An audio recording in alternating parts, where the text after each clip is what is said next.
Na aula de hoje a gente vai fazer uma introdução aos algoritmos genéticos, ou algoritmos evolucionários em geral. E primeiro apresentar os conceitos básicos de teoria da evolução, e construir uma heurística que tenta imitar esse processo para fazer um algoritmo de otimização. Aí daí especificar lá como funcionam os operadores do algoritmo genético. Então, para lidar com esse problema, no começo dos anos 90, os algoritmos genéticos eles foram bem aplicados para a otimização de estruturas feitas com materiais compostos laminados. Como é que eles funcionam, esses materiais compostos laminados? Eles são formados por lâminas, né? E cada lâmina ela é constituída por uma matriz, normalmente epóxi, e fibras. A mais conhecida seria a fibra de carbono. Então, de acordo com a orientação que você coloca essas fibras na tua placa, você constrói as lâminas, você tem diferentes respostas mecânicas. Tá? Então, é um material legal, por exemplo, uma placa quadrada aqui, você pode ter N diferentes respostas, mudando a orientação das fibras de cada lâmina. Então, no caso, assim, um problema bem clássico dentro desse tipo de otimização foi a maximização da carga de flambagem em placas. Então, qual que era a ideia assim, desse tipo de problema? É encontrar um X estrela que maximizasse aí a carga de flambagem na placa. Só que esse X estrela ele tinha que pertencer a um conjunto discreto. Então, por exemplo, lá por questões de fabricação, eles conseguiam fazer as lâminas do laminado, colocar as fibras aqui, orientadas a 0, 45 ou 90 graus. Então caiu num problema discreto, onde normalmente, na grande maioria dos casos, a função objetiva não é convexa. Então você tem um problema bem complicadinho, você tem um problema discreto com uma função objetiva cheia de altos e baixos, né? Onde fica bem complicado o problema de otimização. Então a ideia seria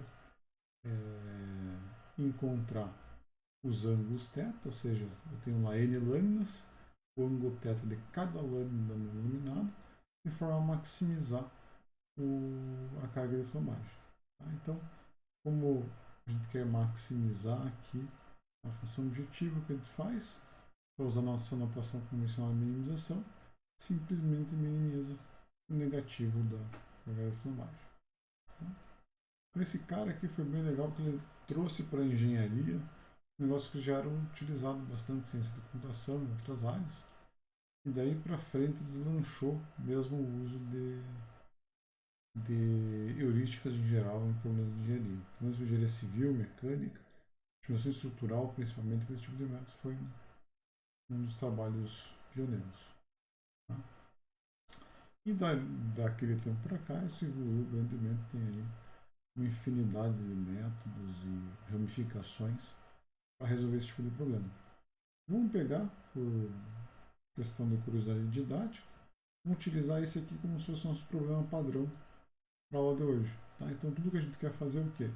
Eu tenho um laminado lá com N lâminas, imagine 4 lâminas diferentes, e a gente vai querer definir qual que é a orientação das fibras em cada lâmina do nosso laminado, de forma a maximizar nossa carga de flambagem. Tá? Então, vamos chamar essas orientações de θ, e a orientação de cada lâmina, vamos colocar um númerozinho depois. Então, tem lá θ1, θ2, θ3 e θ4. Tá? Eu estou como se eu tivesse feito um corte aqui na minha placa e estou olhando só esse cantinho. Beleza? Esse é o nosso probleminha básico. Baseado nele que a gente vai apresentar a ideia da construção do problema do algoritmo genético.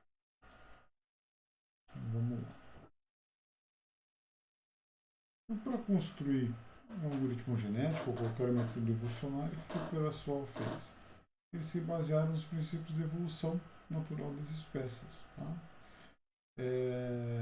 Quais são os conceitos que a gente vai aproveitar aqui? Porque as características do indivíduo estão armazenadas nos seus genes e um conjunto de genes é dado por cromossomos. Tá? Então, cromossomos vão ser lá uma coisinha onde vai armazenar diferentes genes, em cada gene tem informação sobre o indivíduo. A cada geração de uma população, a gente é formada pela combinação genética dos indivíduos da geração anterior. Então, a ideia da formação de gerações é ter um conjunto de pais que vão reproduzir, ter seus filhotinhos, e os filhotinhos vão ser a combinação genética dos pais.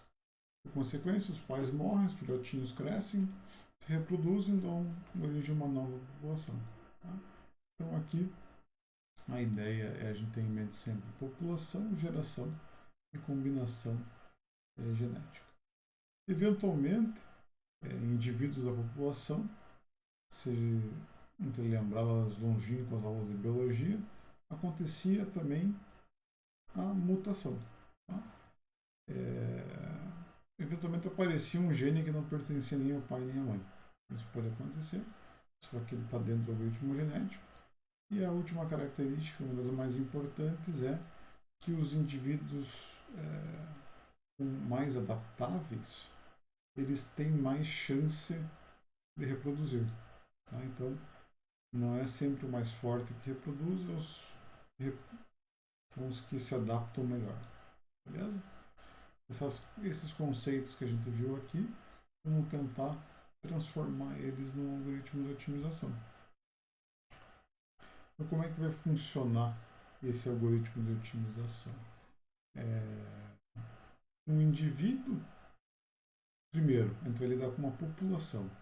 A primeira coisa que vai mudar na aula de hoje é que nossos algoritmos não têm mais um ponto que vai se mover no domínio. Agora a gente vai ter um conjunto de pontos que vai interagir de alguma forma e vai caminhar no domínio, em busca do nosso ótimo global. Beleza? A partir de agora, se esse retângulo fosse do nosso domínio, a gente teria lá N pontinhos espalhados no domínio. Tá? Cada pontinho desse vai representar um indivíduo da população, que o que interessa desse indivíduo para a gente é um cromossomo dele. Tá? Então, os genes, ou seja, as características do nosso indivíduo, vão estar armazenadas no cromossomo. E para o problema da otimização, o que é um gene? É uma variável de projeto. Tá?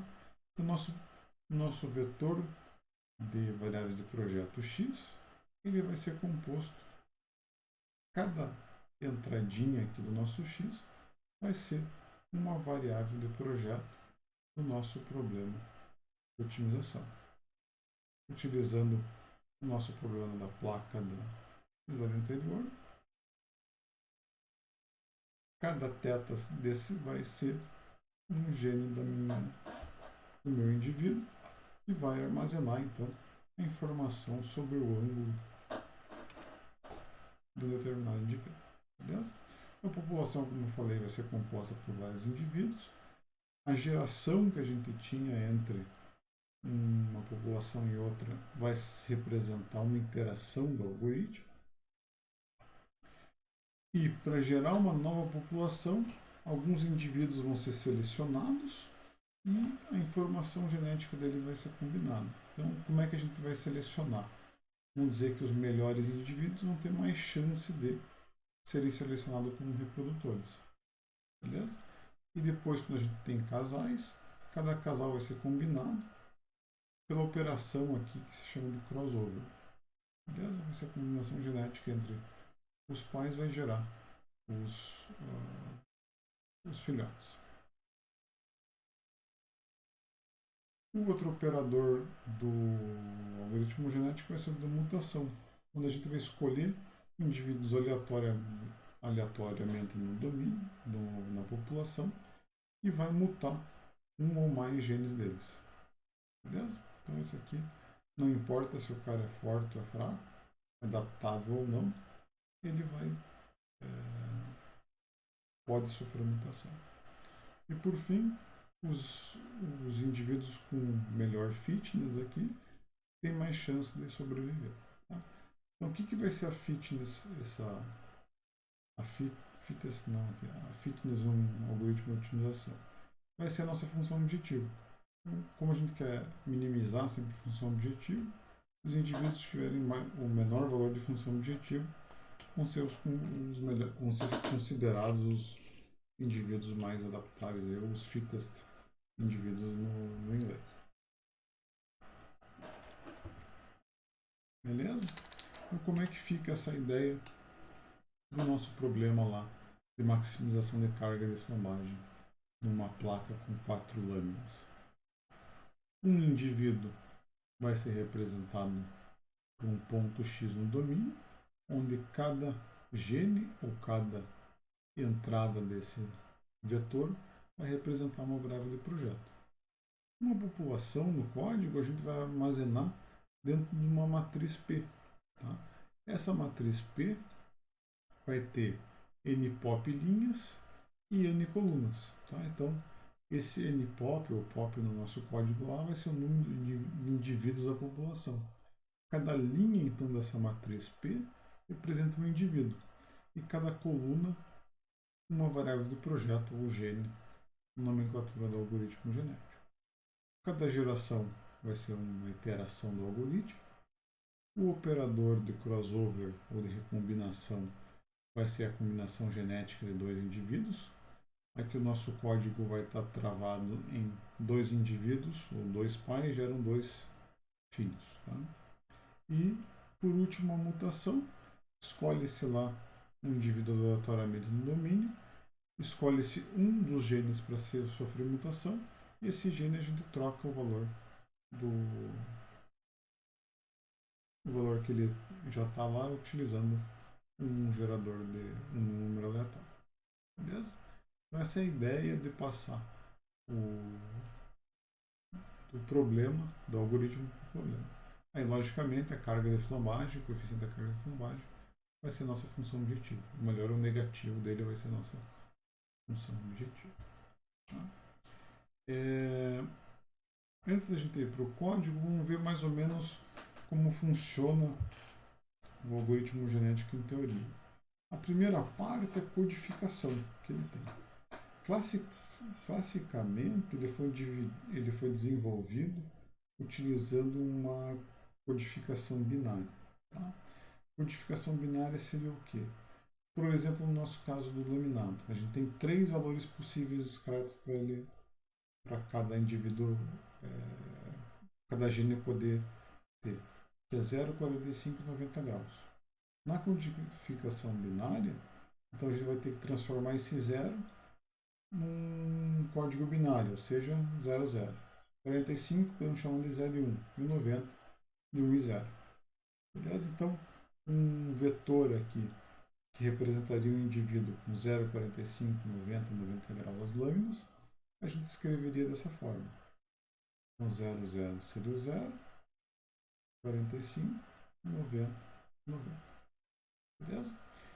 Esse negócio ele foi utilizado no começo, quando eu trabalhei bastante com o algoritmo genético lá entre 2006 e 2008, tudo que eu vi de estudo sobre isso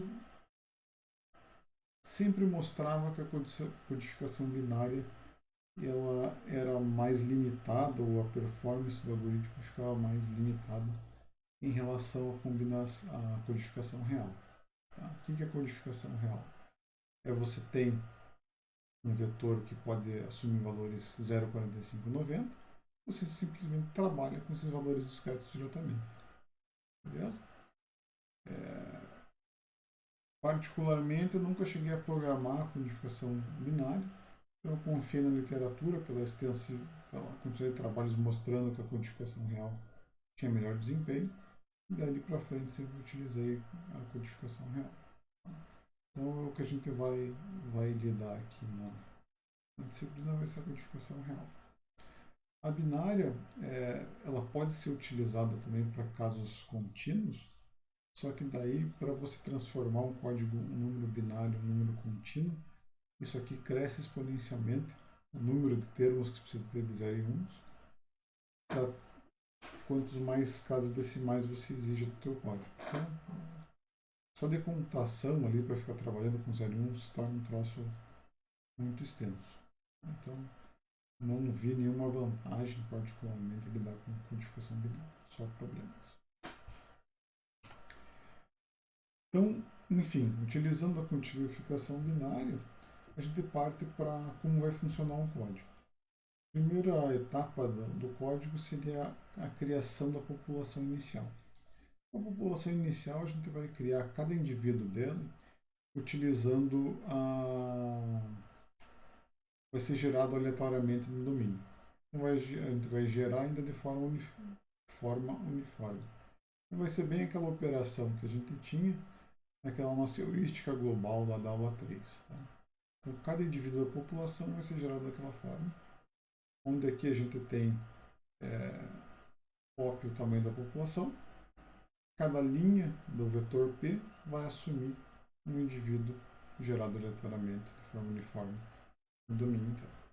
Beleza? Então é bem tranquila a geração dos indivíduos. Uma vez gerados os indivíduos, o que a gente faz? A gente vai pegar, avaliar, calcular a função objetivo ou fitness de cada indivíduo para ver quais são os melhores e quais são os piores. Então, aqui nessa tabela a gente tem um exemplo com uma população com 6 indivíduos. Tá? A segunda coluna representa a fitness de cada um. Tá? Então, ou seja, o valor da função objetivo. Eu tenho aqui, por exemplo, desses caras, o indivíduo 5 tem a melhor fitness, que é menos 100, e o indivíduo 4 tem a pior, que é menos 1. Sempre lembrando, quanto menor aqui a gente está considerando melhor, porque a gente quer minimizar a função objetiva. Tá? E existem várias formas de a gente selecionar indivíduos para reprodução. A mais clássica delas aqui seria a roleta. Tá? Como é que funciona a roleta? Cada indivíduo desse que a gente vai fazer, vamos pegar e somar todos os fitness de todos os indivíduos. Tá? E vamos gerar aqui uma nova coluna que seja a probabilidade de seleção para reprodução. Ou seja, quanto melhor o fitness, maior a probabilidade. Então, cada linha aqui dessa coluna, a gente está fazendo o quê?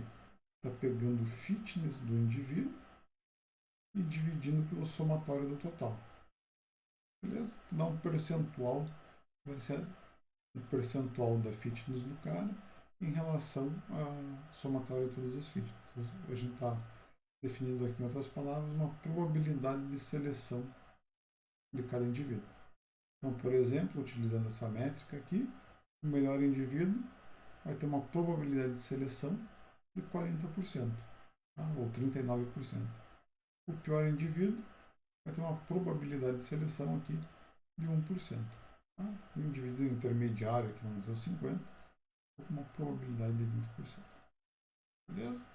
Então aqui a ideia é, com base nessas probabilidades, a gente selecionar os indivíduos para serem os reprodutores para gerar a próxima população.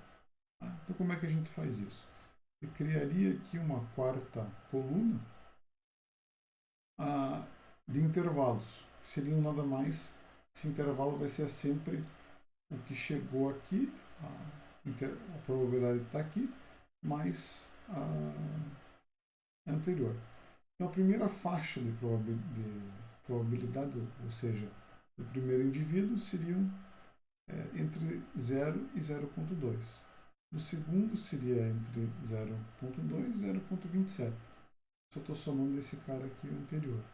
O terceiro de 0,27 a 0,56. Então 0,27 mais 0,29 é 0,56. Depois 56 a 57. E assim por diante até chegar em 1. E como é que você vai fazer para selecionar os indivíduos de nascimento da roleta? Você gera uma variável uniforme entre 0 e 1. Tá? Então, como a gente viu já em uma aula passada, a gente gera um númerozinho aleatório utilizando o comando lá range do MATLAB. Esse range vai gerar números aleatórios entre 0 e 1. você vai gerar vai dar o range. Então, por exemplo, dei o range, ele deu 0,52. Então, eu vou no intervalo que ele pertence, esse 0,52, ele está aqui no nosso terceiro intervalo. Então, seleciono o indivíduo 3 para ser o primeiro componente do primeiro par. Depois eu sorteio um outro número aleatório, deu 0,48. 0,48, opa, também está aqui para o indivíduo 3. Selecionei ele. E assim por diante. Vou sorteando aqui números aleatórios e selecionando os pares. Beleza? Essa é a ideia da utilização da roleta para seleção de indivíduos para reprodução. Tá? Então notem, aqui eu selecionei 10 indivíduos para reprodução. Vamos ver quantas vezes a gente selecionou o indivíduo 3. Deu uma, duas, 3 vezes. Então está bem perto dos 30%. Ele teria que ser selecionado aqui pela probabilidade. Vamos ver o indivíduo 2. O indivíduo 2 saiu uma vez, ou seja, ele está subrepresentado em relação a essa população, essa probabilidade inicial. E assim, quanto maior o número de indivíduos, ou com o passar das iterações, esses números vão se equilibrar. Tá? Um probleminha que pode surgir aqui, e às vezes vale a pena consertar no código, é o seguinte: esse primeiro casal aqui ficou 2 indivíduos iguais. Tá? Então, o que poderia ser feito numa população, no código do computador? Se os dois são iguais, você troca um deles. Beleza? Descarta esse selecionado e pega o próximo. Aí você está melhorando a diversidade genética da próxima população. Beleza? Esse gráfico de pizza aqui seriam as probabilidades que a gente tinha aqui. Então é a roleta, porque basicamente a ideia seria: eu tenho lá uma roleta, vou girar e onde parar minha roleta eu seleciono o indivíduo. Quem tiver maior área aqui vai ter mais chance de ser selecionado. Beleza? Então selecionei os pais, né? E agora eu vou começar o primeiro operador, que seria o da recombinação genética, lá, o crossover. Então como é que funciona? Aqui é o primeiro casal, chamamos de C1 e C2. Então eu tenho aqui um indivíduo com 4 genes, ou seja, 4 variáveis de projeto. E aqui as variáveis de projeto são 1, 2 e 3. Tá? O que está acontecendo? Como é que eu vou fazer? Vou primeiro, o que está simulando nessa figura aqui é um crossover de um ponto. Por que um ponto? Você sorteia aleatoriamente dentro aqui do cromossomo e corta os 2 cromossomos. Tá? Aí o que você vai fazer? Vai gerar 2 filhos combinando o cromossomo dos 2 pais. Então o indivíduo vai ser 3122, é esse cara aqui, e o segundo indivíduo vai ser 1211, que é esse cara aqui. Beleza? A mesma coisa para o indivíduo de baixo. Então isso seria um crossover de um ponto. Crossover de 2 pontos é quando a gente trunca o nosso indivíduo, faz esse corte em 2 lugares do indivíduo. Então, por exemplo, eu cortaria no 3 e aqui no 1 também. Tá? Então eu teria que combinar. Agora, os meus indivíduos gerados seriam o primeiro 3, 2, 1, 1 e o segundo 1, 1, 2, 2. Beleza? Uma forma diferente de fazer o crossover. Tá? Um crossover de 2 pontos. A perguntinha que vai ver mais também no final da aula. E se as variáveis forem contínuas, o que você faz? Você pode gerar a mesma situação aqui,